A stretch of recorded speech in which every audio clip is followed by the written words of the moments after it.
And if everyone else could find a place to be seated, we'll have the candidates make their way up for a quick little meeting and for placement on the stage.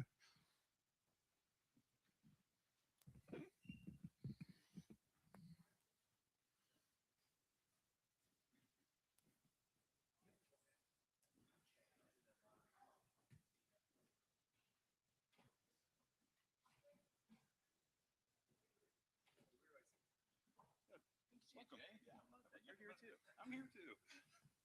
Have you guys met? Hi, Cindy. I'm Ted and Jack.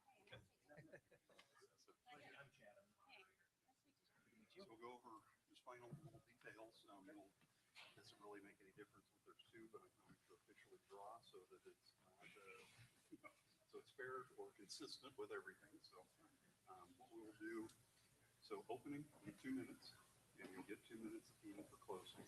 We'll do 1 minute 30 for answering questions for each of you. You both get to answer the same questions, but we rotate. Who gets to answer first? Who gets to answer second?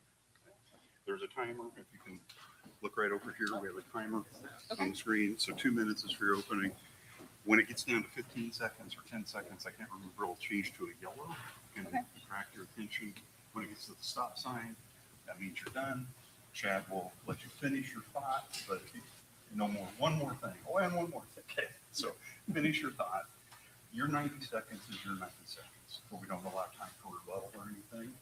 But if you maybe need to clarify something you said before, your 90 seconds is 90 seconds. So if the next question or 3 questions later, you go, I agree with that statement and this is my position on it. I'd like to go back and revert something I said earlier. Maybe I misspoke or whatever. That is your 90 seconds. We won't stop that.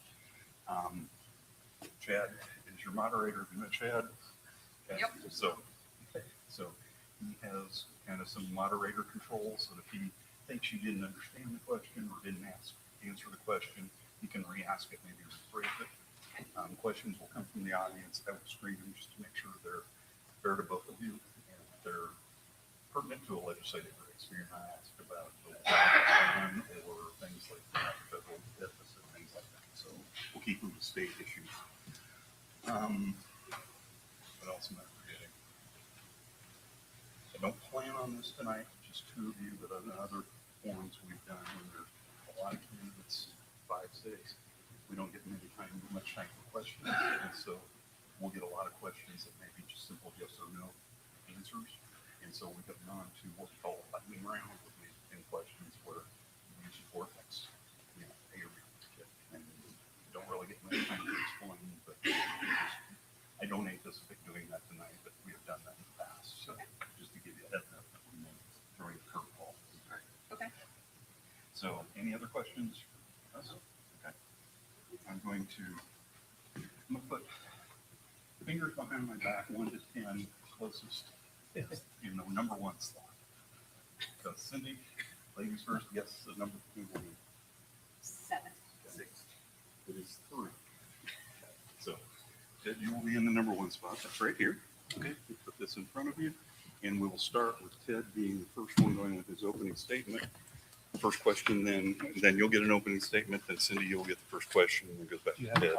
Do we stand? Do we have an option of standing? Do you sit? If you would like to sit or stand, it is up to you. Microphones are there. Try to get as close to that microphone as you can.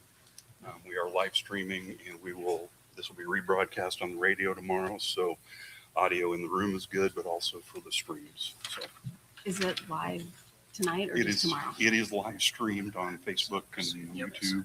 I think the Farm Bureau channel that we have, but it'll be up there for on-demand viewing. Yep. So, Okay. Yep. Okay. Well, good luck. Wish you guys well. Ready? You're on, Greg. Well, good evening, and I'd sure like to thank everybody for driving out this evening to watch this forum between the District 16 candidates. My name is Greg Hogemeyer. I currently serve on the Nebraska State Farm Bureau Board of Directors at an at-large ag business, ag production position. And part of the reason this is so important is tonight that Nebraska's economy is very dependent upon agriculture. 1 out of 4 jobs in this entire state are dependent upon agriculture. And we want to learn from these candidates tonight how their views would affect things that involve agriculture. Nebraska Farm Bureau is a grassroots statewide organization with over 54,000 members from across the entire state. We're dedicated to supporting families that are involved in farming and ranching. And we work for the benefit of all Nebraskans through a wide variety of educational, service, and advocacy efforts. I wrote things down because sometimes it's easy to get lost when you're on a microphone. Before I turn it over to our moderator, Chad Moyer, I'd like to thank each of you for attending in person tonight and for taking time to listen to this rebroadcast later. And we especially want to thank our candidates for taking time during their campaigning to visit with us this evening. With that, I would like to invite Chad Moyer to the microphone. Thank you, sir. Thank you. Well, good evening, everyone. Thank you. Thank you, Greg, for that pleasant introduction, and thank you as well for attending our forum here this evening. Again, my name is Chad Moyer. I'm with the Nebraska Rural Radio Association. I work here locally at KTIC Radio, but of course a part of NRRA, which includes 16 radio stations across the state of Nebraska and a standalone network, the Rural Radio Network, which is unique because the host organization of this forum here, the Nebraska Farm Bureau, is one of our parents. We are cooperatively owned by about 3,400 farmers and ranchers across the state of Nebraska, and Nebraska Farm Bureau was one of those organizations that helped start us back in the late 40s and early 50s. But I will serve as the moderator for this District 16 Legislative Candidate Forum. Before we get underway with the forum and hear our opening statements and things like that, just a few instructions, kind of rules for the forum, if you will. For those in the audience, we ask that you would refrain from any cheering or applause or anything like that. Any disruptions like that takes time away from the candidates, and we want to give the candidates as much time to answer questions as possible. We will take questions from the audience.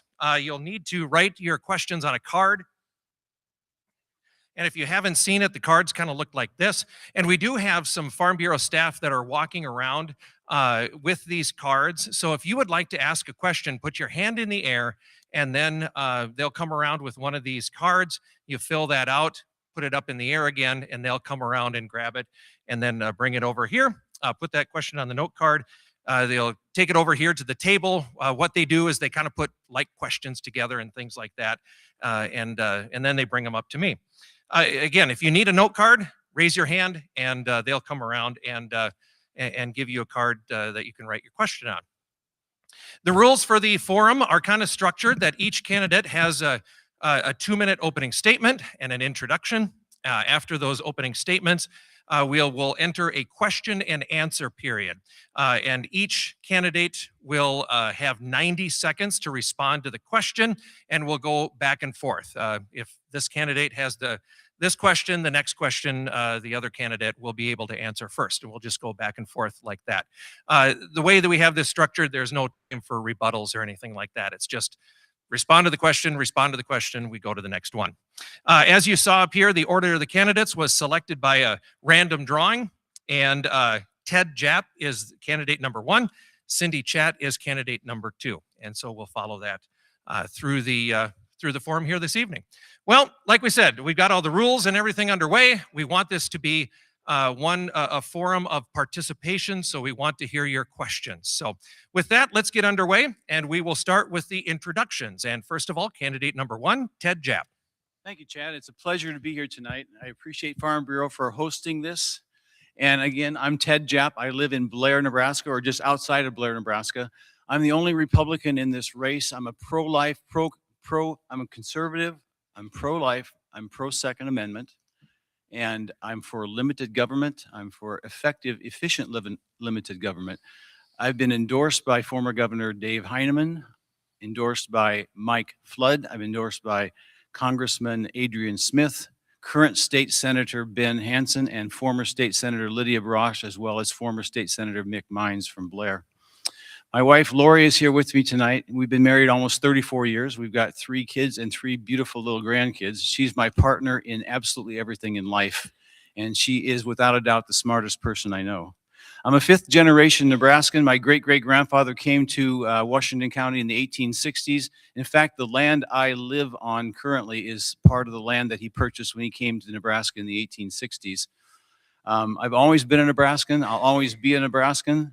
I went to chiropractic school and I practiced chiropractic for over 33 years. I set up several different clinics, successful clinics. I treated literally thousands of patients to regain their health. And along the way, I learned how to run a business. I learned how to take care of people. I learned how to make payrolls, how to train people. And I had a good career before retiring in chiropractic.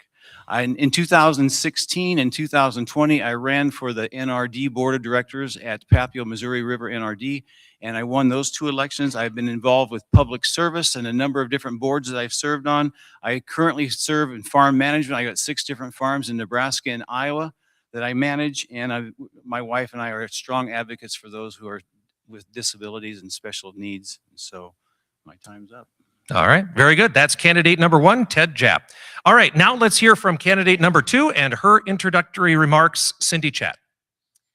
Good evening, and thanks Farm Bureau for hosting this event and all of you for being here. My name is Cindy Chat, and I'm running for state legislature because I believe deeply in the future of rural communities like ours. I grew up in Tekamah on a family farm, and like a lot of people from rural areas, I left. I went to school in St. Louis and then spent time, almost 20 years, pursuing a career in sales and marketing analytics. But after those years, I decided that I wanted to see the impact I was making and wanted to be a part of change in a community. And I came back home because I felt like I could do that on Main Street. So I started the Chatterbox in Tekamah. It'll be 9 years in June. And I didn't have a perfectly mapped out plan to do that, but I wanted to invest in our small towns. This is my first time doing this, so pardon if I'm a little bit nervous. So I've also started working in economic development through that once I started Chatterbox, I also started working in economic development. I worked with a lot of farmers, small business owners, and community leaders, people that are working hard every day to drive change. What I've seen is our communities don't lack ideas and they don't lack people that are willing to work hard. What we do need is a stronger partnership with the state. We need support to help to turn those ideas into real opportunities. That's why I'm running. If I'm elected, I'm going to work to strengthen our main streets and our communities, support entrepreneurship and economic growth, and deliver meaningful property tax relief through economic investment and structural tax reform.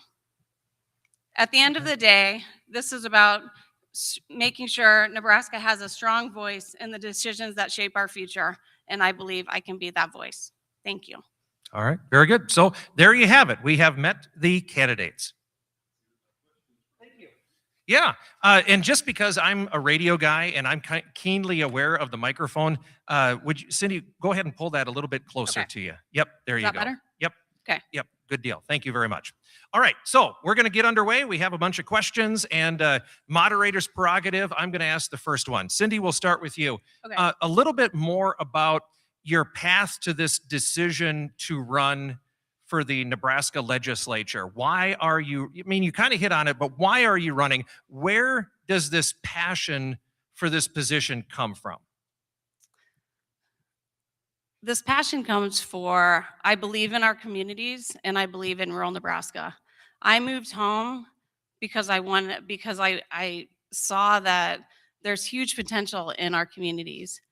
And I've seen that, and we've seen that in economic development and what we're doing in Burke County.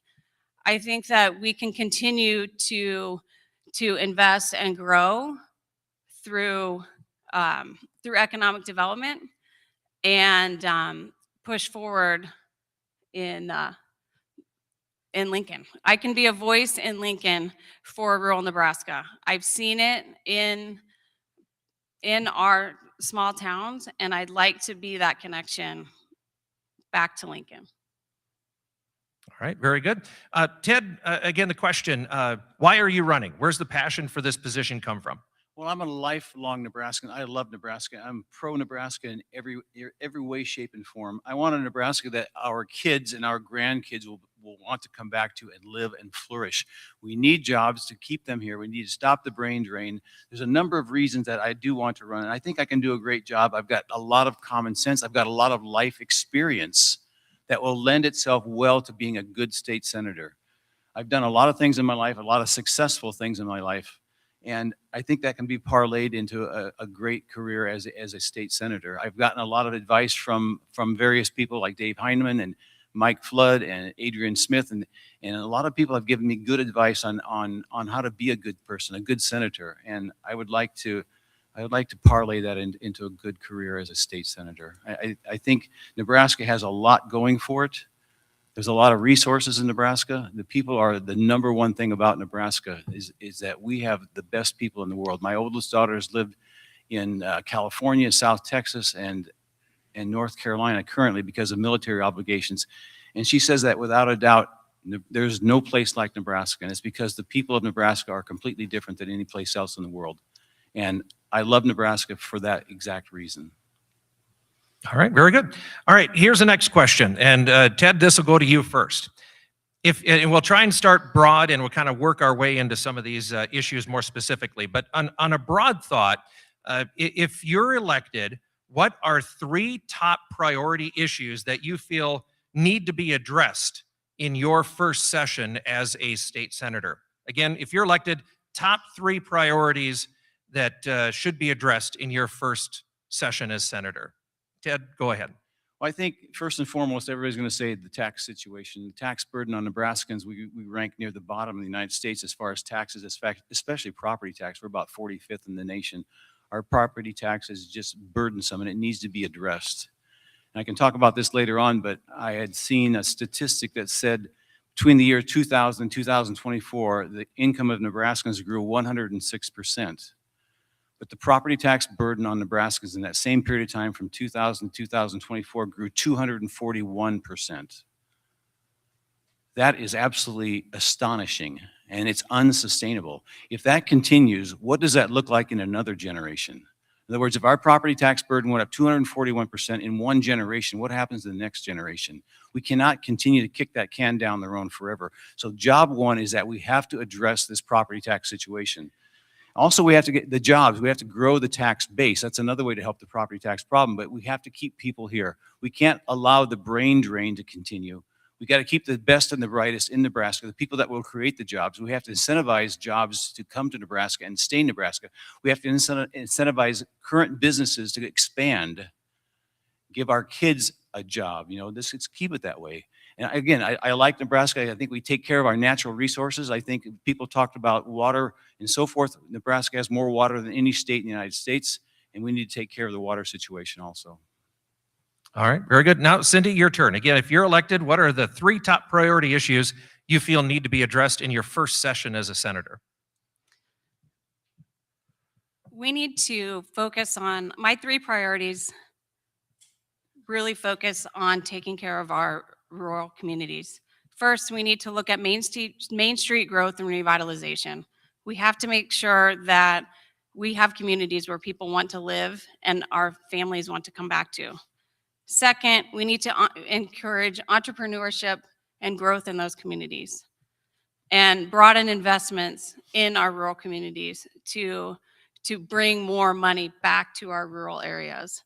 And third, as Ted said, we have a problem with our property taxes. We need property tax relief, but it's on there's 2 parts to that. One, we need economic investment in our state, and 2, we need structural tax reform.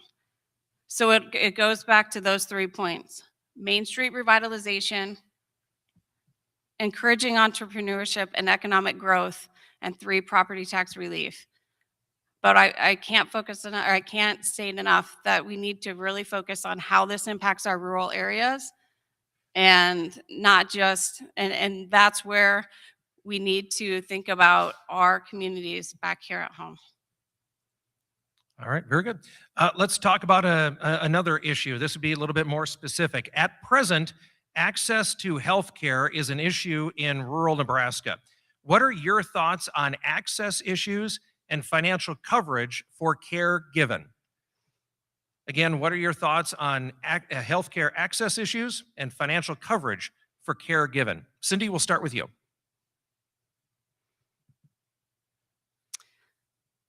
Rural health care is critical in our communities, and access is definitely a problem. Our communities can't grow if we don't have access to health care. I don't know that I can sit here and tell you I have the answer. I don't know that if anyone in this room can tell you that we have the answer to that right now. But it's definitely that's something that needs to be addressed, and it's something that we should look forward, that we need to look into as in our, from day one in the legislature. All right. Ted, now your turn.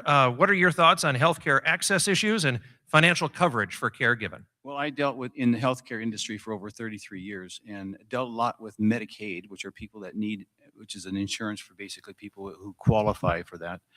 And affordability is a big issue. Healthcare is very, very expensive, and there are some people that need help with their healthcare, and Medicaid is a good way to do that. Medicare is a good way to do that also. But we have to try to make insurance more affordable for people, and also the access is a problem too. I think in Burt County, there's not a single hospital in Burt County. And so where do they go? I mean, do they come to West Point? Do they go to Blair? Do they go up to Sioux City? Where do they go? So access is a problem also. And even in knocking on doors, in Blair, I'd talk to elderly people, they didn't have any way to even get to the hospital. They had no ride. There's no ride share. There was nothing in Blair at the time. There was no taxi. There was nothing. And so just accessing healthcare, just getting to the doctor was a problem for some people, and we need to address that. I mean, again, I think if we're going to spend our money on something, we need to spend our money on helping people. That's my opinion on that. So let's spend our money wisely, but let's spend it to help people. All right, very good. Thank you. All right, here's our next question. Again, this is a question from you in the crowd. How do you feel about public money for subsidizing private education? Again, the question, how do you feel about public money for subsidizing private education? Ted, you can go first. Well, I'm a product of public schools. My wife's a product of public schools. My oldest daughter is a product of public schools. My youngest daughter was a product of homeschool. And a great education can be obtained in a number of different ways. I don't think there's any problem with a little bit of competition in the schools. I don't have any problem with some subsidy for private school as long as it does not harm the public schools. In other words, we can't take money away from the public schools that they need. I know President Trump in his big, beautiful bill has allocated $1,700 towards scholarship type, so tax incentivized scholarships for private schools. Nebraska is one of the only states that doesn't have some sort of alternative school. My oldest daughter, again, lives in North Carolina, and they have public money going toward private schools. Iowa has the same thing. Again, Nebraska is one of the only states that doesn't. And again, I don't see a real problem with I think parents should be able to make the decision of what is the best education for their child. And there's no reason that the private schools can't get a little bit of that money also, because the parents are also paying tax money at the same time. So I don't have a problem with that at all. I think that's a good thing. Competition is a great thing. All right, very good. Cindy, now you can respond. What are your thoughts about public money for subsidizing private education? The voters of Nebraska spoke on this, and they voted against subsidies for private education, and that's what needs to happen. I think we need to do what the voters wanted, and that's the answer there, I believe. All right, very good.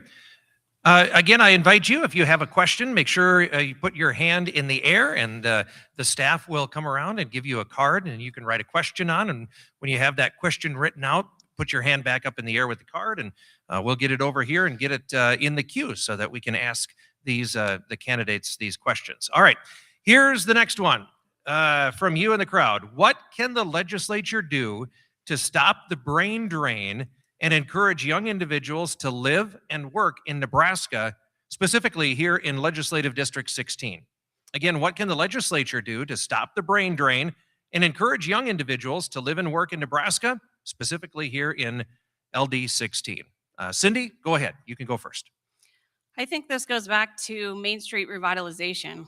We're doing a lot with creative districts and working to revitalize our Main Street. In Takema, we have multiple restaurants and places to go eat, that sort of thing, that have popped up in the last 8 to 10 years. And we have a lot of people that are moving back, a lot of young people that are moving back. And in order to keep that population interested in, we have to invest in our main streets and invest in our downtowns. That's what's important. We need to encourage and invest in small businesses and entrepreneurship, things that businesses that our young people are interested in, new ideas, new industries even. And take a leap of faith on some of these different ideas that the young people are bringing back. That's what we need to do to bring these new graduates and people like me that are interested in moving back to their hometown. Invest in those things.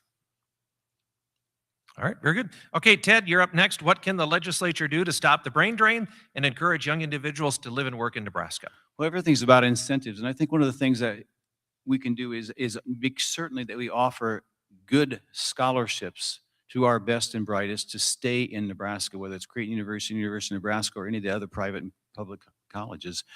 If you go to university in Nebraska or go to college in Nebraska, there's a much better chance you'll stay in Nebraska. If you go out of state to go to college or university, there's a good chance you'll leave Nebraska. And so we have to make sure that we keep the best and brightest first and foremost at the University of Nebraska or Creighton University or one of the other universities in Nebraska. And also, obviously, it's jobs and opportunities again. If the jobs are here, if the opportunities are here, if the economic incentive is to stay in Nebraska or come back to Nebraska, you'll come back to Nebraska. If your parents and grandparents are in Nebraska, there's a good chance you'll come back because you want the babysitting from your grandparents, which I've heard over and over and over again. So it's something else that we need to be aware of. But the economic incentive to come back to Nebraska with good jobs is probably the number one reason that people will stay or come back to Nebraska. There has to be a money opportunity to make a decent living in Nebraska. All right, very good. Thank you. All right, here's our next question. And it's been mentioned a couple of times. It certainly commands the attention of a lot in Nebraska at the unicameral. It has for several years, and that is property taxes. So here's the question. What can the legislature do to lessen the burden on high property taxes on Nebraskans? So again, what can the legislature do to lessen the burden of high property taxes on Nebraskans? And Ted, we'll ask you to attack that first. Okay, well, first of all, I think we have to control our spending. It's not necessarily a revenue problem. I think it's a spending problem more than anything. It's just like any family. If you don't have the money for something, you can't spend the money for it. And Nebraska does not have the money for that right now. We have a spending problem. And if we need to enact some sort of a lid, whether it's a 2 to 3% lid for a while to control the spending, and hopefully then the income levels will continue to rise, then that kind of makes up it bridges the gap between the spending and the tax situation. But again, as I continue to say, the tax situation is a huge problem. When our incomes increase 106% and the property taxes increase 241% over the same period of time, that's a major issue, and we have to address that. We just cannot keep kicking that can down the road. There has to be some really, really hard decisions made. You know, it's just like any family. We have to look at things of what can we afford, what can we not afford, and make those tough decisions, because the families are hurting out there. They need some property tax relief. They have to have that. All right. Now, Cindy, your turn to respond. Again, the question, what can the legislature do to lessen the burden of high property taxes on Nebraskans? Spending cuts can only go so far. The real problem with property tax, we have to get to the bottom of the issue here. And that is we need additional economic investment in our state in our areas to extend to lessen the burden on the current property owners.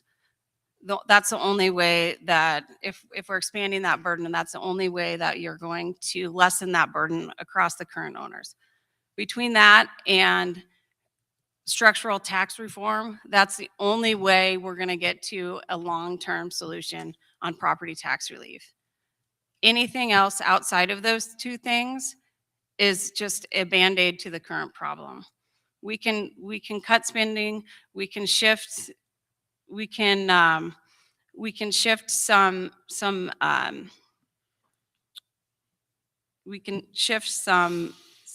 other tax incentives, that sort of thing. But really, unless we can expand our the amount of money that's going into our tax base, we are not going to be able to have any sort of property tax relief in the long term. All right, very good. Next question kind of goes along with some of the thoughts that have been thrown out there so far. The question is, what ideas or strategies do you have for supporting economic development, especially in smaller rural communities? Again, the question, what ideas or strategies do you have for supporting economic development in our smaller rural communities? Cindy, you have that one first. Yeah, so economic development is something that I have been working on for the last several years, especially in Burke County. And some of the programs we can start small, and they could obviously be at the state level. By investing in our current businesses and helping them to, whether it's improving their businesses or expanding what they're doing, that is adding money to the tax base and helping them to grow. So we're helping our current businesses, and then also looking at additional investment to our additional investment in our communities. So this could be things like other industries coming in. That adds to our rural economic growth.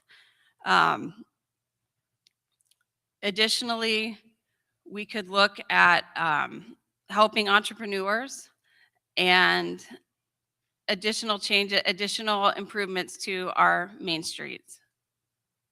All right, very good, thank you. Ted, now you can respond to the question. Again, what ideas or strategies do you have for supporting economic development, especially in our smaller rural communities? That's a great question. I recently talked to Mike Rooks, and he's one of the people that works at the Gateway Development Corporation in Blair, Nebraska, and he had some great ideas on this exact topic. One of the things that Blair does is that they have LB 840. They utilize LB 840, which is a 0.5% sales tax in Blair. And they use the proceeds of that 0.5 cent sales tax to help attract new businesses or to help revitalize the downtown area. He said that's been remarkably successful in Blair. In fact, Fort Calhoun, which is also in the district, has that vote coming up, I think, during the primary in May. They're also going to vote on whether or not to add a 0.5% sales tax to their city sales tax, and it's all going to be used for economic development.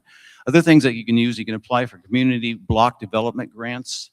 And usually your county has to qualify for that because if your county makes too much money, you don't qualify. But those are federal funds that you can qualify for also. So counties should be applying for community block development grants. And also there's something called TIF, which is tax incremental financing. And that's another thing that can be used for blighted areas, to revitalize blighted areas within a town or a city. And it's just another way to revitalize that area and to bring in extra money and new businesses to town. Very good, thank you. All right, here we move on. Here's a next question. Again, this one kind of goes back in a roundabout way. We were talking about state finances and how the state uses its monies. Here's the question. It is projected that next year the state will be faced with an $800 million deficit. This year, mainly cash reserves were used to balance the budget. What efforts will you promote to balance next year's budget? Again, question is, what will you do or what will you promote to balance next year's budget? Ted, we'll start with you. I think it's some of the same things that we've been discussing already. You have to limit the amount of increase. You just have to limit that. You can't spend and spend and spend. An $800 million budget deficit is astronomical. And so you're going to have to shift things around a little bit. You're going to have to. There's no other way to get around it. Nebraska has a balanced budget amendment. You have to balance the budget. So you're going to have to cut in some areas. And maybe it's easier to be a state senator in that regard, because if people come to you and want money, say, hey, there's no money, so you can't start new programs. You're going to do all you can to try to fund as best you can the programs that are already there. This year they started with a $500 or $600 million deficit, and they somehow got through that. And so you got to hope the economy turns around, things get better, and that more revenue comes into the state of Nebraska. But you're going to have to cut. There's no other way to say it, is that you're going to have to limit the budget to some degree. You have to balance the budget. So money doesn't grow on trees. All right, very good. Thank you. All right, Cindy, you're up. Again, the question is, it's projected next year the state will be faced with an $800 million deficit. What efforts will you promote to balance next year's budget? Yeah, it's a tough question, right? I think we all say we need to balance the budget, but we don't know. We have to look and see what's driving the underlining. We can't just keep cutting all of our essential services. So I don't know that I can sit here and say we have to cut spending across the board in order to get there until we understand what's driving the difference. So I'm going to say, yes, we need to balance the budget, but I'd have to take a look at it before giving you a hard answer on that. All right. Very good. Thank you much. All right. And if we can kind of come back, next question I'll ask is kind of circle back to the idea on property taxes. And because it is very complicated, right? I'm not saying anything that isn't true. It's very, very complicated. Is it the state's job to step in on property taxes? If you look at, where your property tax is and all the entities and where the money goes, is it the state's job to work on property taxes? Should that be in the state's purview? I think No, we'll start with Cindy. Is it the state's job to, do you mean, is it to? So we've talked about the property tax issue, right? And how Yeah. we have to reduce the burden. Is that the state's job to do that? Considering when you look at your tax bill and where property taxes go, is that the state's job? I think where the state comes involved in this is property taxes fund a good portion of education, especially in our rural districts. So in Tacoma, for example, a good 80% of our local education is paid for through property tax. If we just cut property tax, we don't have education in our school districts. So that's where it is essential for the state to look at structural or reform to taxes and the structural tax reform and reform the property tax in order to look at how the state is funding education. The state of Nebraska is 49th in state aid going to our schools. We're second in how much of our property tax is contributing to our education. We can't cut property tax and look at, with those kinds of stats, property tax change, unless we change something at the state level with how our property tax is allocated, we can't just cut property tax. So yes, it is a state issue and it needs to be looked at the state level. All right, Ted, your thoughts on this? Well, I think the state can certainly provide guidance to any government entity as to what direction they want them to go. And that's the job of the legislatures to do that. I know when I was on the NRD board, when we would look at our budget, I know the general manager had mentioned several times that the state wants these budgets they're going to start putting a limit on or cap the amount of increase on these budgets because of the growth, the wild growth of some of the budgets. So our goal on the NRD was to try to limit the growth of the budget to 2 to 3% because that's coming down. Our general manager was convinced that was coming from the state of Nebraska. So it was his opinion that the state of Nebraska could mandate that, or at least highly suggest that you limit the growth of some of these budgets. And so that's not something that hasn't been done in other places. And I think we need to do that. There's just no other way to do it. We can't continue to spend and spend and spend. And I don't like the idea of having to cut essential services. So it's going to come back to we can prioritize things. When I was on the NRD, I told people consistently the fact that for some people you could double the budget and it wouldn't be enough money for them. And I said you could also cut the budget in half and we'd figure out a way to prioritize what is most important and we would get those things done. And I think that has to happen here. We're going to have to sit down and absolutely prioritize what it is we want the state of Nebraska to do and do that very, very well. All right. Very good. Thank you. All right. Again, I put out the call to those that are in the seats here. If you have a question that you would like to ask candidates, and we've gotten far enough, maybe you'd like a follow-up to some of the things that we've talked about. By all means, put your hand in the air. We'll get a card to you and get it over to the table and get it in the queue. All right. We'll let the property tax thing sit for a little while. Maybe we'll come back to that later, but we'll try a couple of other different topics for the candidates now. Okay. So here's the next question from the crowd. What can the legislature do to address the high cost of childcare and make it more affordable? Again, what can the legislature do to address the high cost of childcare and make it more affordable? And Ted, you're up first. Well, in an ideal world, one of the parents would stay home with the kids. But that's not the reality we live in today. But it would be nice if that were the case. And I think an awful lot of moms and dads would prefer that, but economically that's not possible. And childcare is a very expensive proposition. My oldest daughter lives in North Carolina. They got 2 kids that they pay childcare for, and it's incredibly expensive. Fortunately, they're able to afford it, but there are those that really struggle to do that. And I think we all have to kind of pull together on this one. I think we could cut some of the regulations as far as how you can start new child care agencies. There's an awful lot of red tape from what I understand. So, but why can't a mother who lives down the street who's got 1 child at home, she stays home, why can't she have another child with her for child care without going through a lot of burdensome red tapes to do so? And why can't employers help here a lot more? If you're a large employer, why can't you help with childcare? And maybe some of them do, but that would be a great benefit for the workers to have childcare availability. I think churches could help out here. We could get volunteers to help in churches. There's obviously before and after school care that's available. So there are a number of different avenues to take, but it is an expensive proposition. And I think if we can cut a lot of the tape and encourage more people to stay home, if that's possible by creating economic incentives to do so, I think that's the best thing for the child. All right, very good. Okay, Cindy, your turn. What can the legislature do to address the high cost of childcare and make it more affordable? I've seen several good examples of child care centers across the state. One of them being in Albion, beautiful child care center there. I haven't seen a one-size-fits-all plan for how to develop those kind of centers. I think we can learn from that kind of model, but I also think that our communities need help and support from the state on how to find funding and how to fill out grants and how to find the funding to build those sorts of centers in our own communities.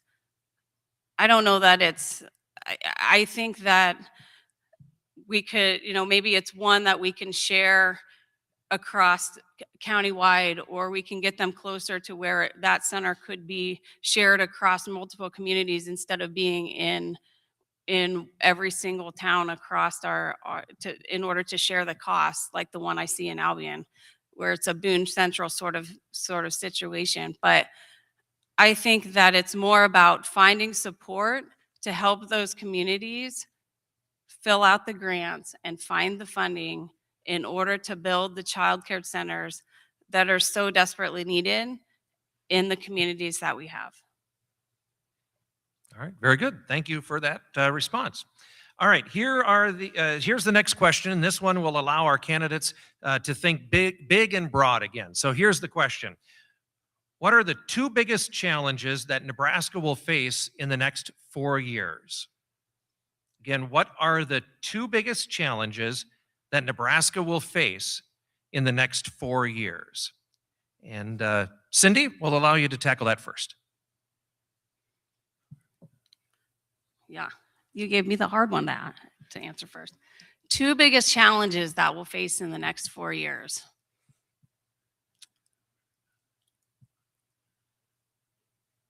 Let's see.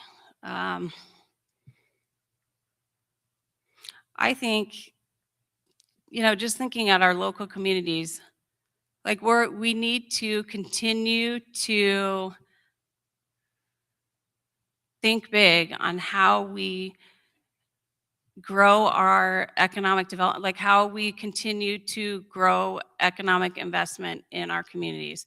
We're not going to be able to, if we continue down the path of our budget deficit and continue to have to cut to hit those, that's going to be a huge issue over the next 4 years if that continues to grow. I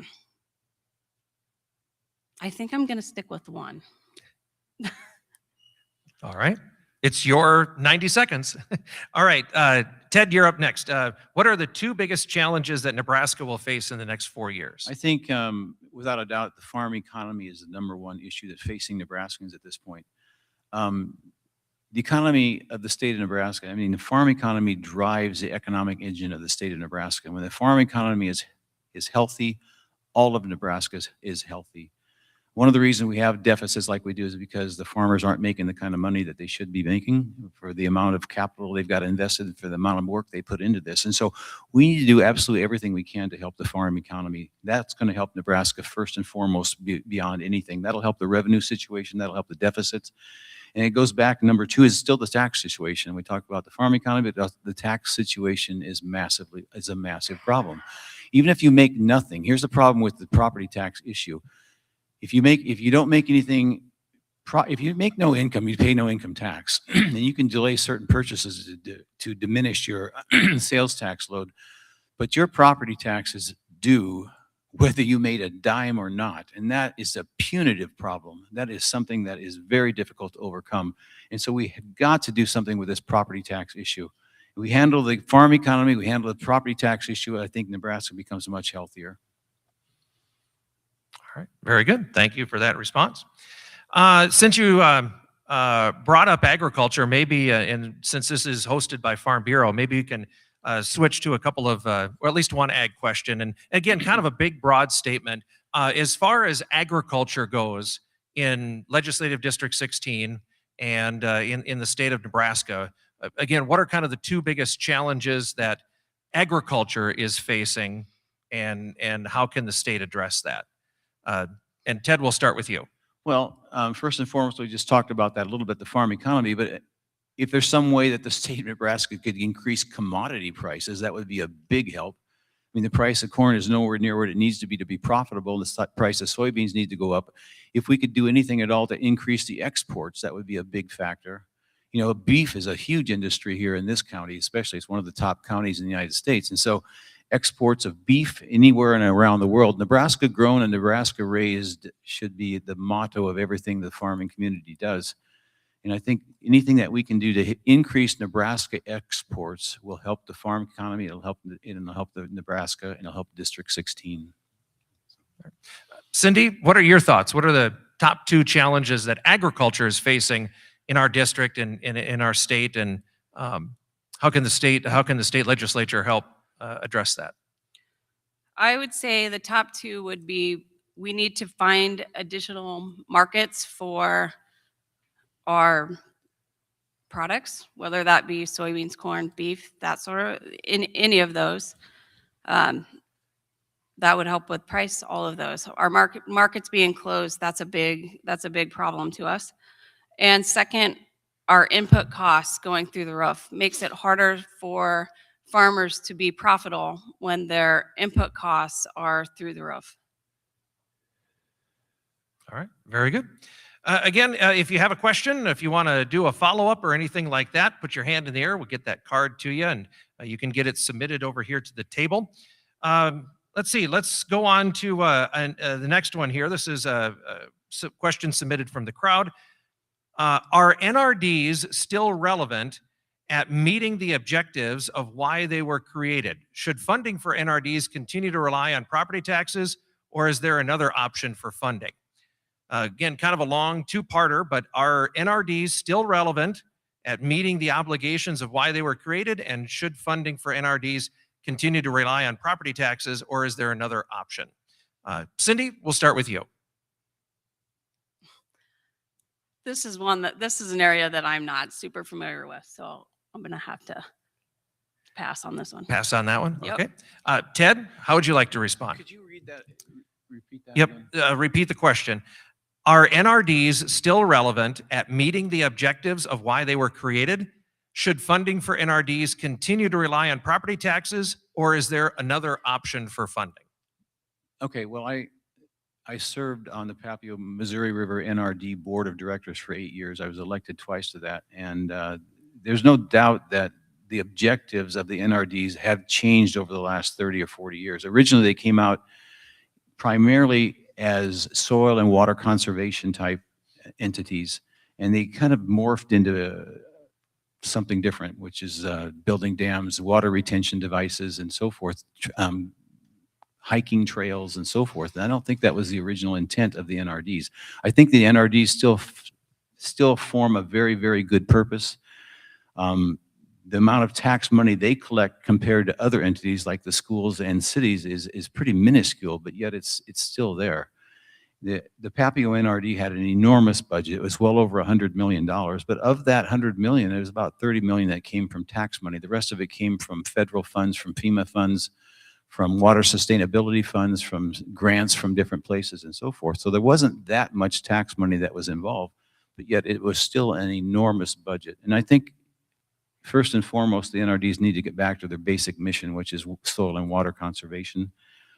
And but I know quite a bit about the NRDs, and I do appreciate their overall mission, but I think they have strayed from the initial mission somewhat. All right, very good. Thank you for those responses. All right, here's the next one. And this is, we'll kind of circle back. We were talking about trying to foster economic development. This question is a follow-up to that. Both candidates have discussed incentives for recruiting businesses, jobs, and economic development. With the difficult budget discussions that are coming, whether it's this session or next session, what specific ideas or plan do you have to make Nebraska competitive for attracting businesses to our state and specifically to rural areas? So again, kind of the heart of the question here, what specific areas or plan do you have to make Nebraska competitive for attracting businesses in our state and specifically in rural areas? Ted, we'll go with you first. Well, it goes back to, again, the economic incentives to attract businesses here. And we have to be competitive with our surrounding states. Iowa has done a great job attracting businesses. And we have to do the same thing. Sometimes you have to give a little bit to get something back. But you know, the smart people in Lincoln should be able to figure out, if we give an economic incentive to a certain business to come to Nebraska, how long is it going to take for that to pay off? It can't be a corporate giveaway. And I think, again, it goes back to the tax situation. We have to be competitive in a tax situation also, because and we're not. I mean, you look at the tax situation in Iowa, right across the river. I own farm ground in Iowa. I own farm ground in Nebraska. In Nebraska, the tax situation in Nebraska on farm ground is over twice as high as what it is in Iowa. Iowa pays less than half of our tax rate on their farm ground, and that's completely unacceptable. And that goes into other areas too. South Dakota has a lower tax structure. North Dakota has a lower tax structure. And if we're going to be competitive, we have to change that. And if we're going to attract businesses to Nebraska, we have to change that. We're going to keep good people in Nebraska. We have to change that. We can't keep doing what we're doing and expect a different result. So, all right, Ted, thank you. All right, Cindy, you can answer now. Again, the heart of the question, what specific ideas or plan do you have to make Nebraska competitive for attracting businesses to our state and specifically in rural areas? Nebraska has spent a lot of time over the last few years chasing big corporations, and we haven't been focusing enough on small business. I think that needs to change. About not quite half, but 48% or so from the SBA of Nebraskans work for small businesses, and I think we need to reverse the trend of where we're putting our incentives and focus more on small businesses. Those are the businesses that stay and grow and help our communities, and that's where we need to invest our time and our money, and that's who we need to attract to our communities.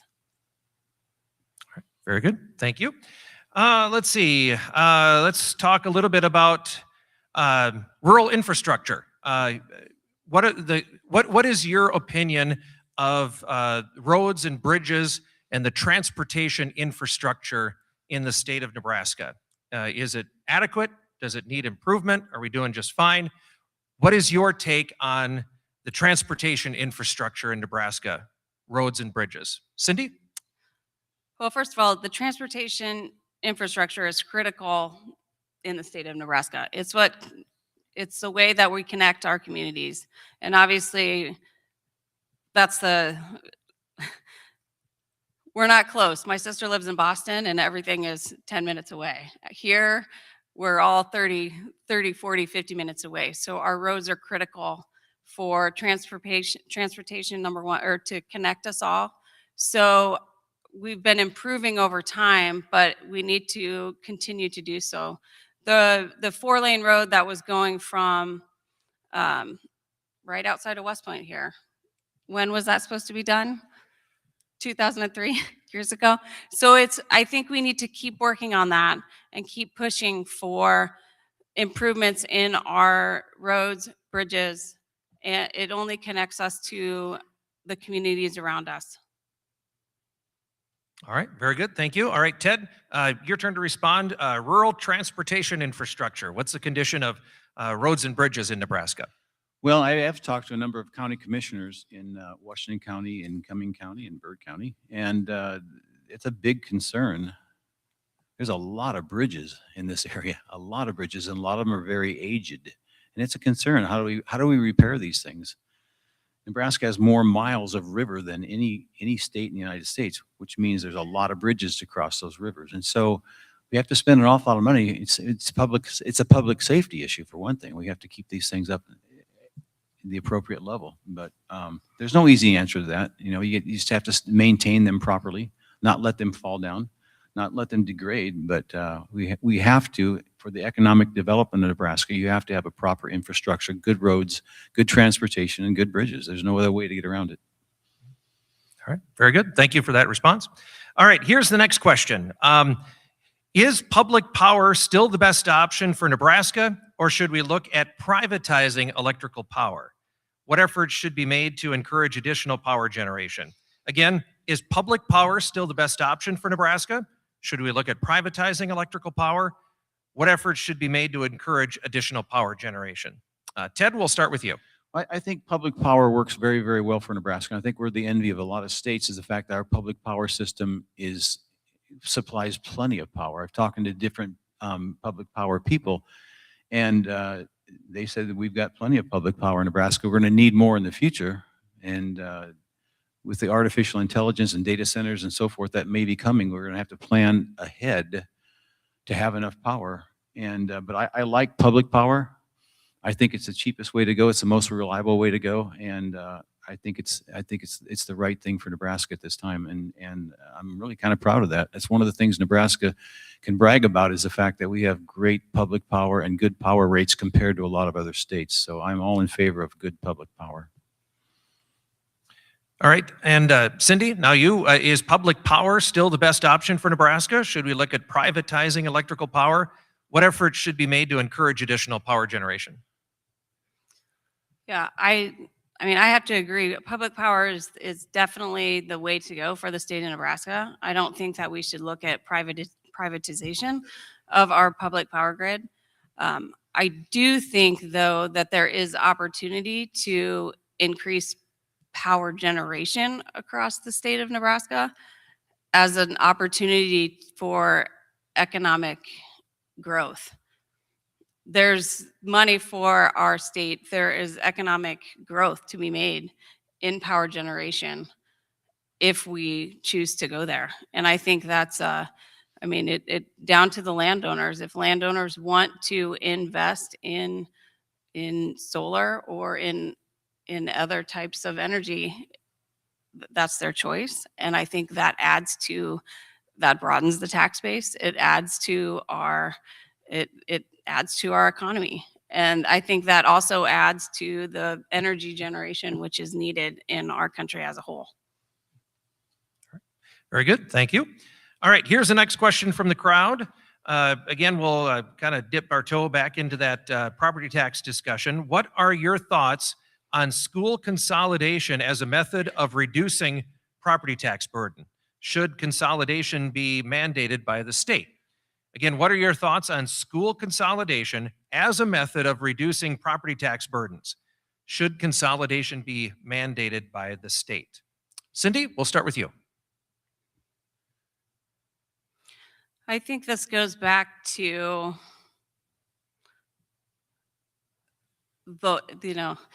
these topics are tricky. We went through a consolidation fight right when I moved home in Tacoma with Tacoma and Oakland, and it's a very sensitive issue on the local level. And I don't think that it's something that should be mandated. I think that it's something that again, we're big on local control, and that's how I think consolidation should be something that should be decided at the local level as well. Thank you very much, Cindy. Ted, your thoughts? What are your thoughts on school consolidation as a method of reducing property tax burden? Should consolidation be mandated by the state? I don't think it needs to be mandated by the state. I think it's going to be an individual decision. I think it is a local control issue. Now, Iowa did school consolidations long ago, and it did pay dividends for them. Is again, their property tax situation is much, much better than Nebraska. And one of the major reasons for that is because of school consolidation. You can lower taxes with school consolidation, but it's a very difficult thing for a school to do that. It's the last thing in the world that a small town wants to do is lose their school. But you see it all over the place. You see Howells and Dodge consolidating. You know, they used to be tremendous rivals, and now they're joined together. And maybe that has to happen. I don't see any way out of it. As the small communities continue to shrink, there aren't that many kids around anymore to fill these schools. And so it looks to me like school consolidation is one of the answers to help the property tax situation. But I think it's got to be a decision that the individual towns make. It can't be mandated by the state. All right, very good. Thank you. Let's talk a little bit about the minimum wage situation. And of course, the legislature has talked about that. There was a ballot initiative on that as well. So let's just get your thoughts on the situation of the minimum wage in the state of Nebraska. How is the legislature handled it? Are you satisfied with the way they are?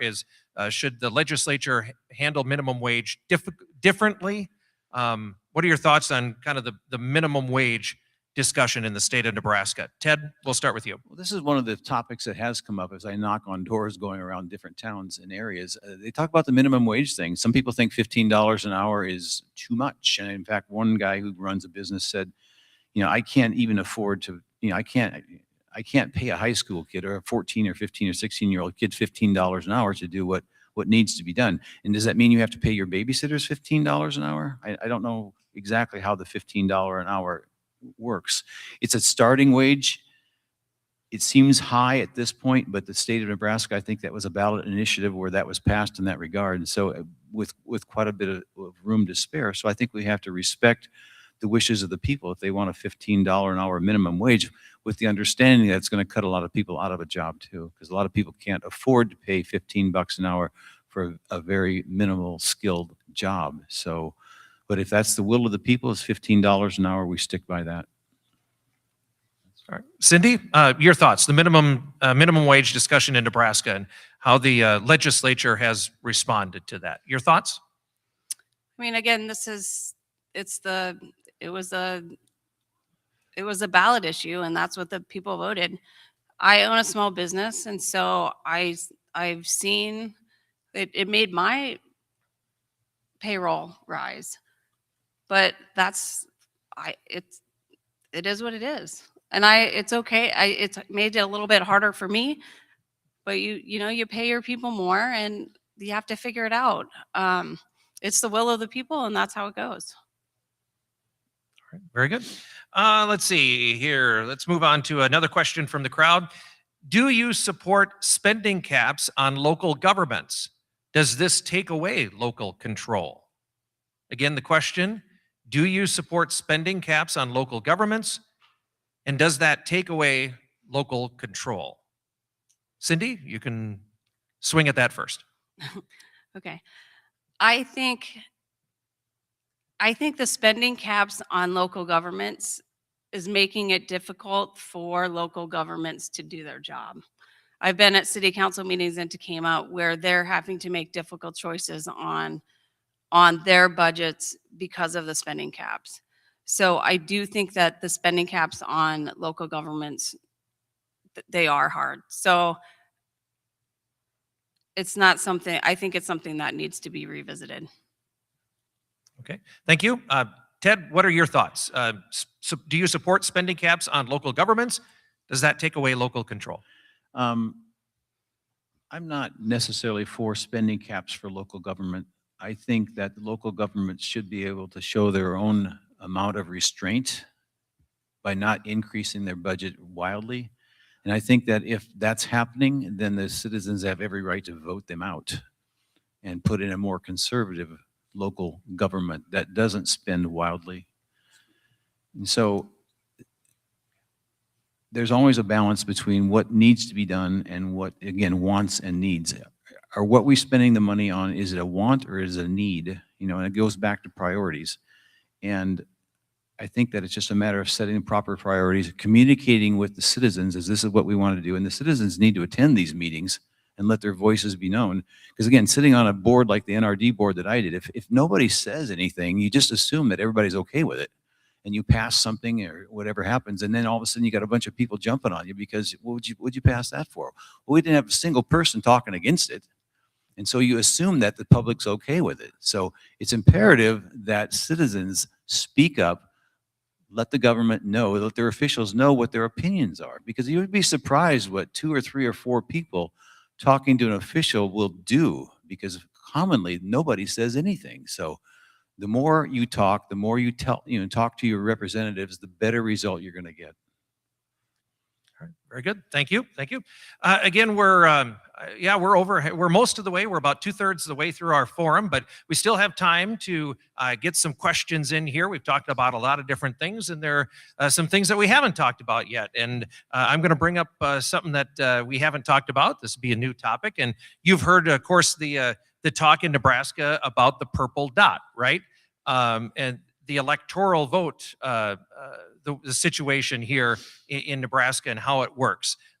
So the question I will ask the candidates is, do you support a winner take all for the electoral votes, or do you prefer to keep it as it is, where you get one of those votes to go with each congressional district? So again, purple dot situation, is it, should it be winner take all, or should it be kept as it is? Ted, we'll start with you. I am absolutely in favor of the winner take all, because Nebraska is one of only 2 states in the United States that has a purple dot type situation. All the other states, it's a winner take all thing. We don't need to be an outlier on this. The vast majority of Nebraskans vote a certain way, and I think we need the vast majority of Nebraskans to have their say. The majority rules, winner take all. All right. Cindy, your thoughts on the purple dot? Should we do winner take all, or should it be kept the way it is? I think it should be kept the way it is. I think if you take away the purple dot, you're taking away the voice of the people on the one side. You're taking away the voice of half the people. All right, very good. Thank you for those responses. All right, another question from the crowd. How can the legislature sustain and even improve the quality of public education, particularly in lower performing schools? So again, the question, how can the legislature sustain and even improve the quality of public education, particularly in lower performing schools? Cindy, well, you can have the question first.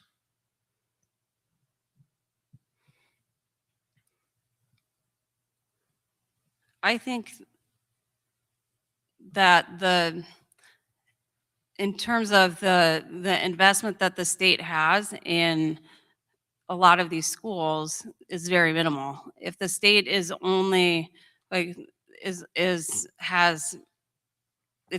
the local investment is the majority of the budget, the state isn't and doesn't have much investment in the communities. So if we have more state, if we restructure the way that the money is getting paid into the education system, then there is more money coming from the state into the schools, and that would have more influence on what the education, where these schools is getting their funding. All right, Ted, your turn to respond to this question. How can the legislature sustain and even improve the quality of public education, particularly in lower performing schools? Well, I think the state of Mississippi is a great test case for this. Mississippi had for years and years ranked near the bottom of the United States in test scores for their kids, and they changed their curriculum. Basically, they started stressing reading. They started stressing reading comprehension. They started stressing writing skills and basic math. They went back to the absolute basics of education, and their test scores have improved dramatically. And I think we need to do that at every level. Every school needs to do this. You need to stress the absolute basics, because if you can't read, if you can't write, if you can't comprehend what you're reading, you're not going to succeed in life. And so once you're able to read, once you're able to write, once you're able to do basic math, you can move on to anything and be successful. I think that's the approach that we need to take in all these non-performing schools, is that you've got to get back to the basics. You can't just automatically push people into the next grade when they can't perform at the basic level that they're supposed to. You just can't socially push them forward all the time. They have to be accountable. The schools need to be accountable. The administrators need to be accountable, and the parents need to take responsibility for their kids also. It can be done, but it takes the right people doing the right things. All right, very good. This would be sort of a follow-up, but this is more about the funding of schools. Should TIOSA, and again, TIOSA is the Tax Equity and Education Opportunity Support Act, should TIOSA be reformed to change the way schools are funded? And if you say yes, what are your thoughts on how it should be reformed? Again, related to education funding, TIOSA, should TIOSA be reformed to change the way schools are funded? And if yes, what are your thoughts on how it should be reformed? Ted? Well, TIOSA, that was a question that my wife and I were talking about on the way up here. I said, I sure hope there's not a question about TIOSA, because it's an incredibly complicated formula. But basically, schools need to, I think we need to equalize the funding for every student in this state. You know, there are some schools that get a lot more funding from the state than other schools are, and I think that needs to be equalized so that everybody has an equal opportunity, equal chance to succeed. You know, our basic TIOSA is a complicated formula, and it does need to be, I think it does need to be revamped somewhat. The basics of it are good, but I think the equalization of funding for all schools and all kids needs to be the same, and not favor one big school or big city over a small school. All right. Cindy, now your thoughts. Should TIOSA be reformed to change the way schools are funded? If yes, what are your thoughts on how it should be reformed? Yes, I think the equation should be changed, because this goes back to the property tax question. It's a part of we can't impact our property tax relief without changing this equation. So without structural tax reform and changing how the schools are funding, we won't have relief to our property tax. All right, very good. Thank you for those responses. Again, still some time for some additional questions. If you want to get one last, by all means, put your hand in the air. We'll get you a card, and you can get that one here submitted here. I've got a few more questions before we wrap up for today. Okay, so this one's kind of a bigger and broader question, but here's the question. What have you done personally to learn what is available in all corners of District 16? Based on your research, what are the needs in all of these little towns and medium-sized towns? What are you prepared to do in the legislature to address those issues? So again, I'm going to paraphrase just a little bit. What have you personally done to search every corner of District 16? Based on your research, what are the needs in these small towns? What are you prepared to do in the legislature to address these issues? Cindy, you can go first. I jumped into this game a little bit late. I filed on the very last day. So I've spent a lot more time searching every corner of Burke County. So I can tell you a lot about the corners of Burke County, but I have a little catching up to do for the rest of District 16, which I will do over the next few months.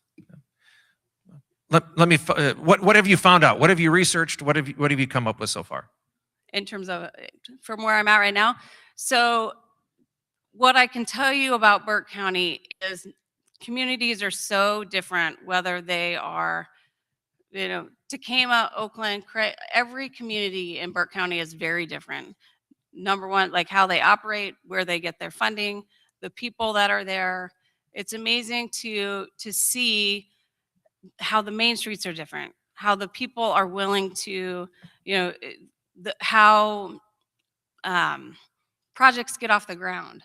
So, and I expect to see the same things in the different towns across the district. We have TIF in Tacoma. We have some of the same programs that Ted talked about in Burke County. And Tacoma and Decatur started them right away. Lyons had them a couple years later. So it's not everybody gets involved at the exact same time. So it's how do we get everybody up to speed and going on the same level with these economic development programs. All right. Ted, how about you? What are your thoughts as you've traveled the district and every corner, wherever you've been? What are the issues? What are you prepared to do in the legislature to address those issues? Well, I have traveled the district extensively. I've been to every city and town in the district, and I've walked the main streets of every single district. And there's quite a difference in the development and how these different towns are doing. Whatever West Point's doing, they're doing it exceptionally well, and they should bottle that up and sell it, because what West Point is doing really well as a regional center. And I got to compliment them. There are people here that work together, they band together, they donate money, they donate time. The newspapers behind them, and they've got people that really invest in this community. And I think that's what's needed in all the different communities here. You need 2 or 3 people just to get the ball started. You need a newspaper that helps out, and you got to have people willing to contribute time and money to help these little towns. I think each little town is a gem, though. There are wonderful people, and I think that's the asset that we need to stress, is there are good people in every single town, and they can make it happen. But it takes a lot of work. And whatever the legislature can do, whether it's, again, it's the LB 840, if it's the TIF thing, if it's community block grants, whatever it is, something to get the town started. And sometimes once you get the ball rolling, things will take off on their own. But again, like West Point, Wisner, those towns are doing exceptionally well. And it's because of the people involved. They take a vested interest in the communities. I'd like to see all the towns do that. Very good. Couple of questions about the way the unicameral works. So question is, do you support the current salary for members of the unicameral? Again, the question, do you support the current salary for members of the unicameral? Ted, your thoughts? Well, one of the questions I do get, and the number one question I get when I knock on doors is is about tax situation. I think the number 2 question is, are you crazy? Why would you want that job? It pays like nothing. You're about this much above volunteer. But you know that going into it. I mean, you know what the salary is going into it, so you realize it's $12,000 a year. You're not going to make a living on that. But the problem with a salary like that, I think it severely limits the pool of people who are willing to try and take that job. It's retired people. It might be people who own their own business, who can get away from their business. But it really does limit the number of people who want to try to be a state legislator. And I think that needs to change at some point. I'm not going to propose a bill to make it higher, but you have to address that. We are far below every bordering state. Most of the states are somewhere in the neighborhood of 36 to 45,000 in surrounding us, and we're at 12,000. Our governor's not paid much. None of the state officials are paid much at all. And I think to attract and keep better people, you need to pay them appropriately. What are your thoughts? Do you support the current salary of members of the unicameral?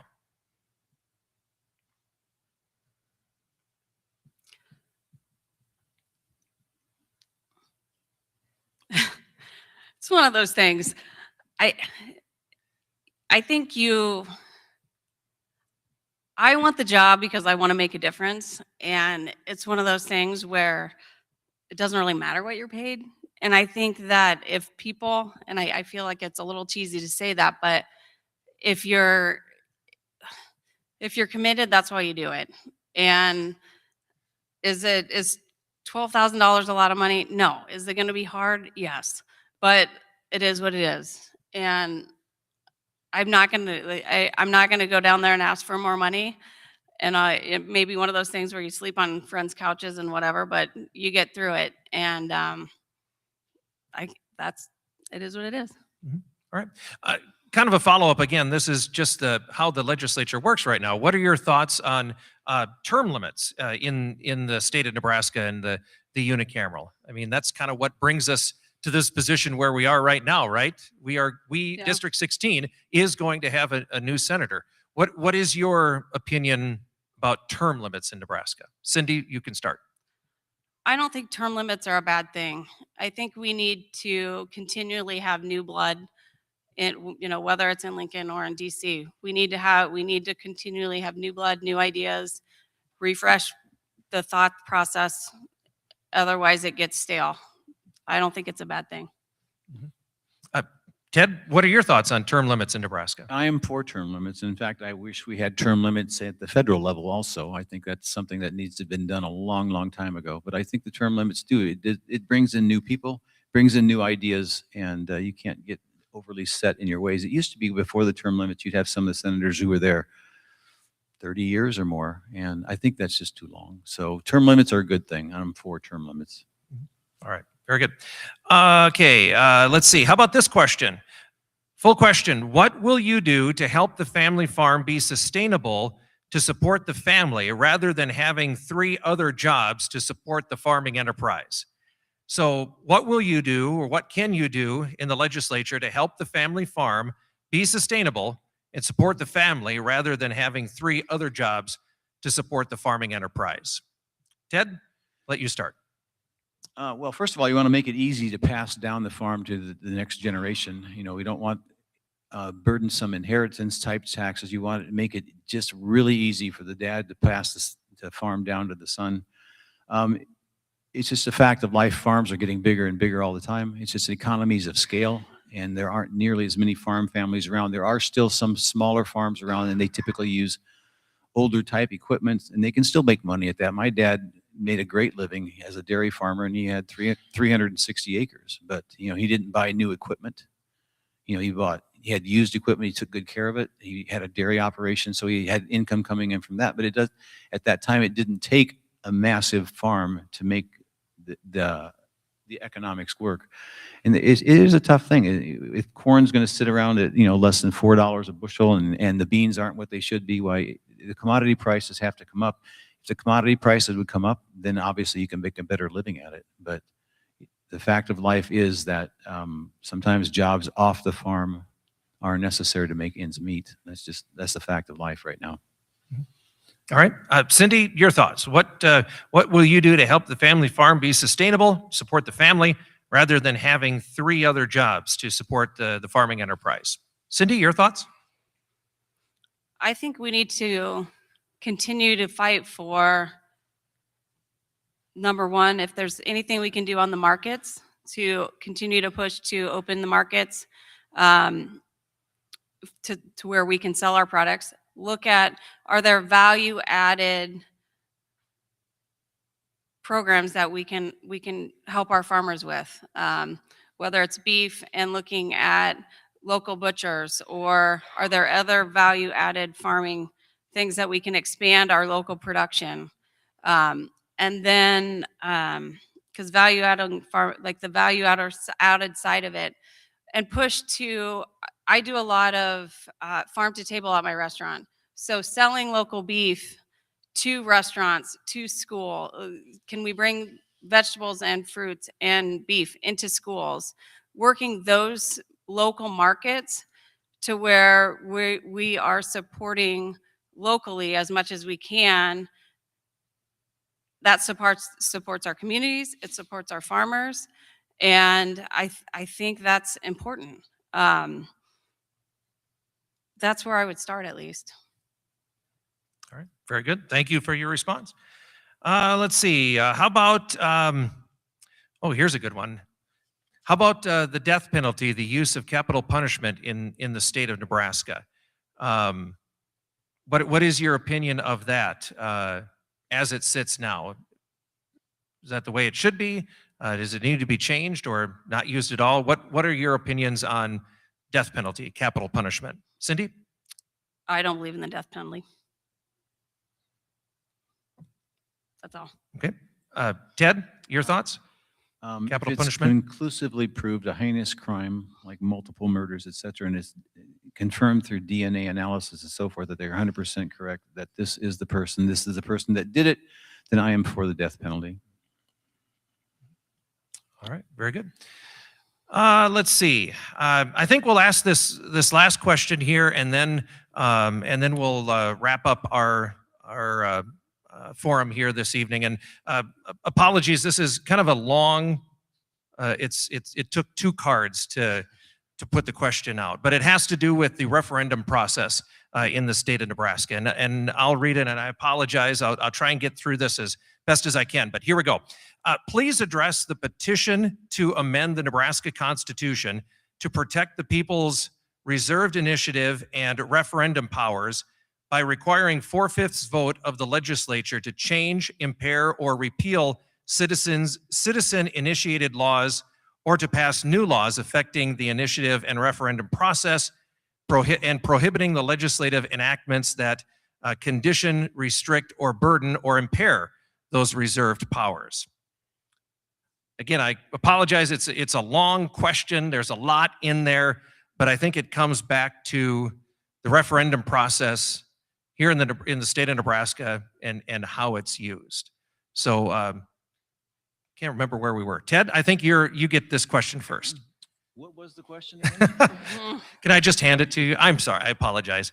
It's if you give a little bit of latitude here, it's the petition process in the state of Nebraska, how the referendum citizen ballot initiatives are used in the state of Nebraska.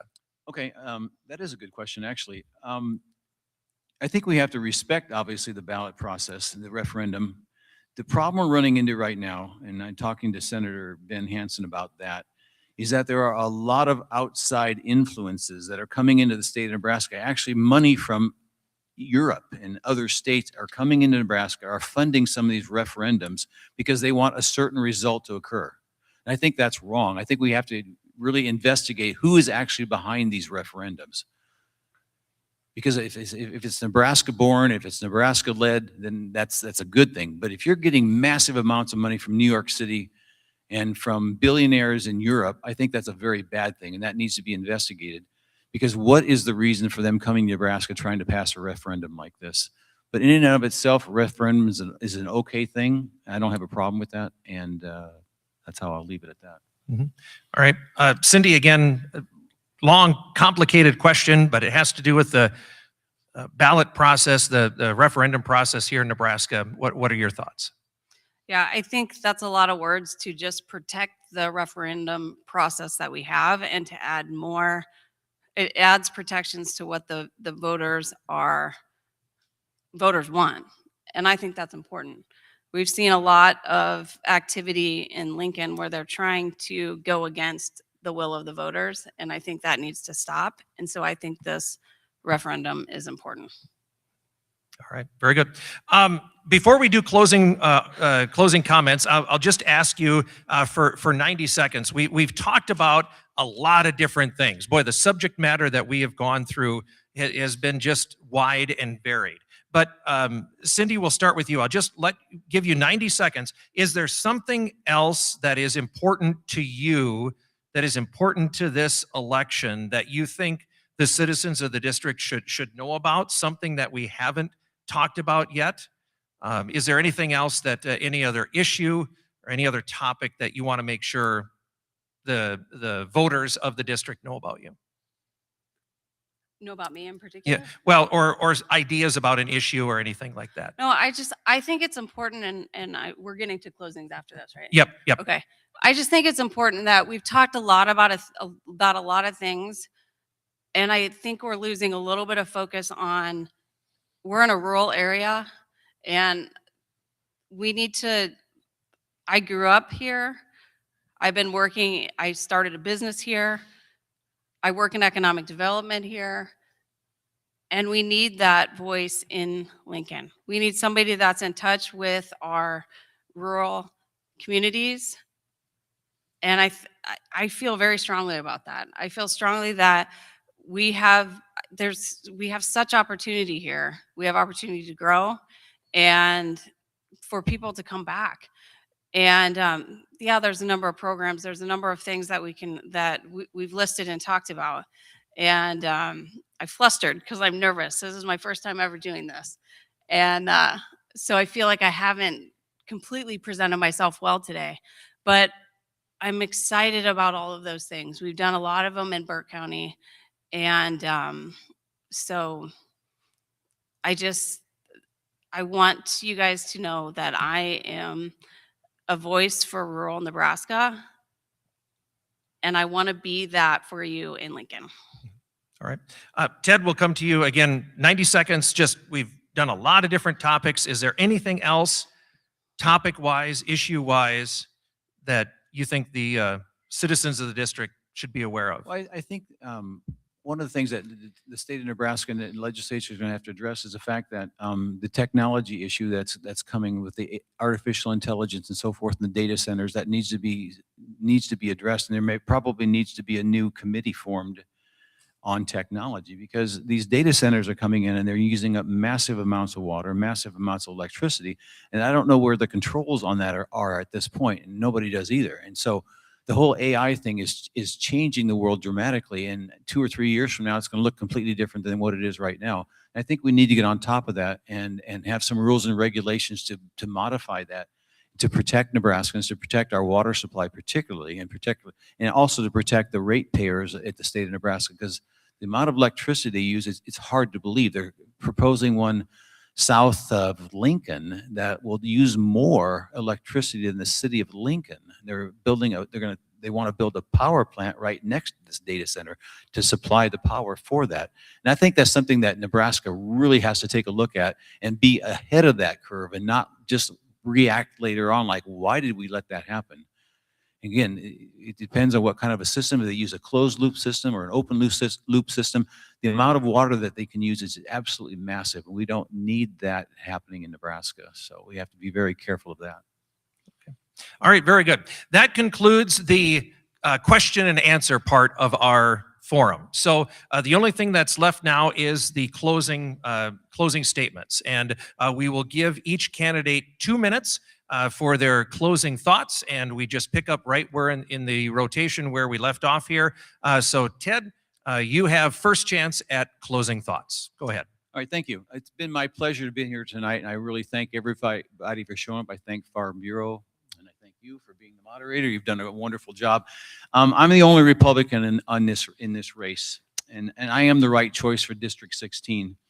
I have a strong background in agriculture. I have a strong background in business. I'm a special needs advocate. I've got a lot of life experience in an awful lot of areas. I've got a lot of common sense. I'm pro-life. I'm pro-Second Amendment. I have a strong Christian foundation.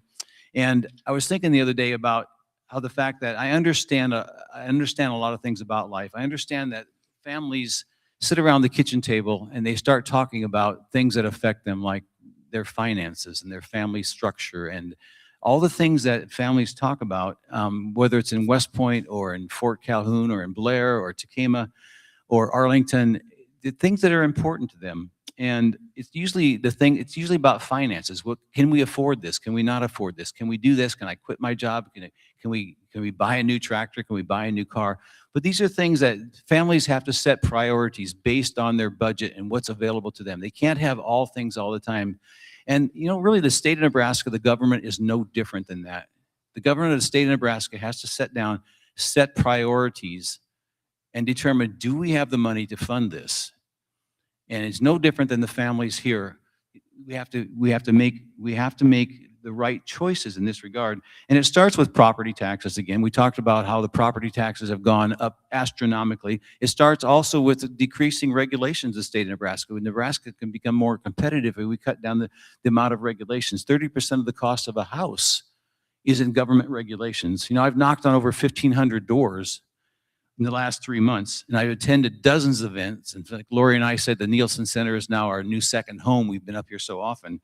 But I don't go to Lincoln to represent myself. I would go to Lincoln to represent you, and it would be my absolute honor to represent you in Lincoln. Thank you.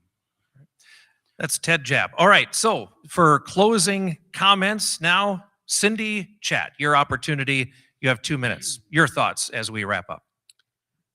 Thank you again for the opportunity to be here tonight. I think what this conversation really comes down to is what kind of future do we want for rural Nebraska? I made the decision to come back home because I believe in communities like ours. I believe in the people who are willing to take a chance, whether that's starting a business, investing in a building on Main Street, or continuing a family farm. And I've seen what can happen when those efforts are supported. But I've also seen where the system can make it harder than that needs to be, where communities struggle to access resources, where property taxes continue to put pressure on families and farmers, and where good ideas don't always get the support they deserve. What I bring to this role is a practical perspective. I've worked through these challenges, not in theory, but in real life. I'm not running to push an agenda. I'm running to get things done by working with people on both sides, focusing on the issues that impact Nebraskans day to day, and making sure rural communities are part of the conversation. At the end of the day, this is about keeping rural Nebraska strong, making sure it's a place where people can build a life, grow a business, and come home to. I'd appreciate your support and your vote on May 12th. Thank you. All right. Ladies and gentlemen, that concludes our Legislative District 16 Candidate Forum. Would you please join me in a big round of applause for our candidates?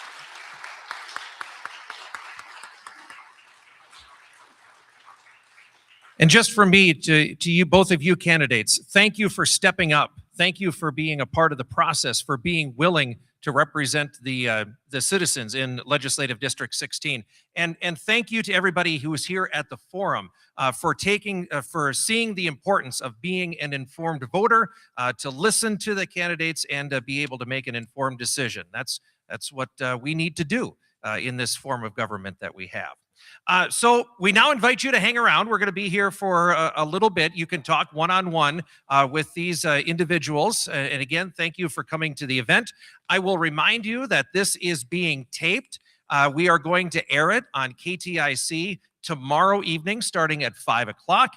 We're going to air it over a 2-hour period in 4 different chunks. So if you know somebody that you think this would benefit them, why, give them a call, let them know that this is going to be on the radio tomorrow, and you can hear that on AM 840, 98.3 FM here in West Point, and 98.7 FM in the Norfolk area. So listen on KTIC AM. So that's coming up tomorrow evening.